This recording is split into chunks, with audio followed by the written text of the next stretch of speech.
La deuxième Assemblée générale ordinaire du personnel de l'ATDA Pôle 5 Zoukoufo de l'année 2023 s'est ouverte sous le thème « Les ressources humaines comme premier facteur de production ». Cette rencontre qui rassemble l'ensemble des travailleurs de cette agence est une disposition du législateur afin de permettre à la structure d'avoir de bonnes relations avec son personnel, cheville ouvrière de toutes les actions.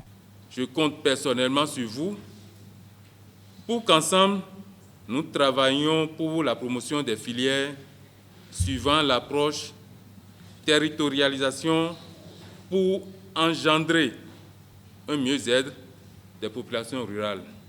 Je voudrais vous rassurer de mon entière disponibilité à travailler de concert avec vous, à être toujours à l'écoute de vos préoccupations et propositions.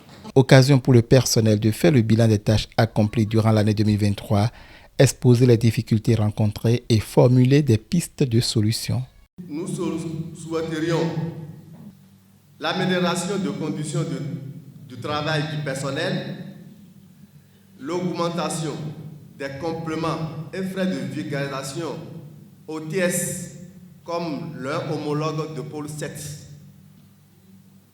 La dotation du personnel de terrain, techniciens spécialisés et conseillers d'ordinateurs portatifs pour faciliter la rédaction des différents comptes rendus dans nos activités. Cette assise périodique a permis au personnel de suivre une communication sur le thème retenu pour cette Assemblée générale, histoire de galvaniser les travailleurs dans leurs tâches quotidiennes pour plus de performance. Comme nous avons un personnel mixte au niveau de l'administration de l'ATDA, c'est-à-dire des fonctionnaires de l'État et des contractuels, des conventionnels, donc nous avons essayé de rappeler à ce personnel quels sont leurs droits et obligations qui constituent déjà une source pour régler tous les problèmes qu'il peut y avoir en termes d'efficacité dans ce qu'ils font au jour le jour. Dans ce volet, on a essayé de parler des conditions de motivation, quels sont les facteurs de motivation d'un agent au travail, en l'occurrence les agents qui sont au service de l'ATDA Pôle 5.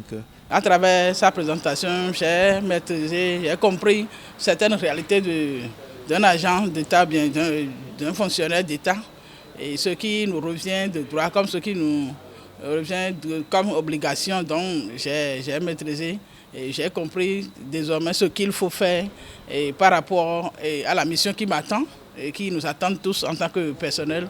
Et je dirais que c'est une présentation très brillante. Cette deuxième Assemblée générale ordinaire de l'Agence territoriale de développement agricole Pôle 5 s'est achevée sur des notes de satisfaction et clôture ainsi en beauté l'année 2023.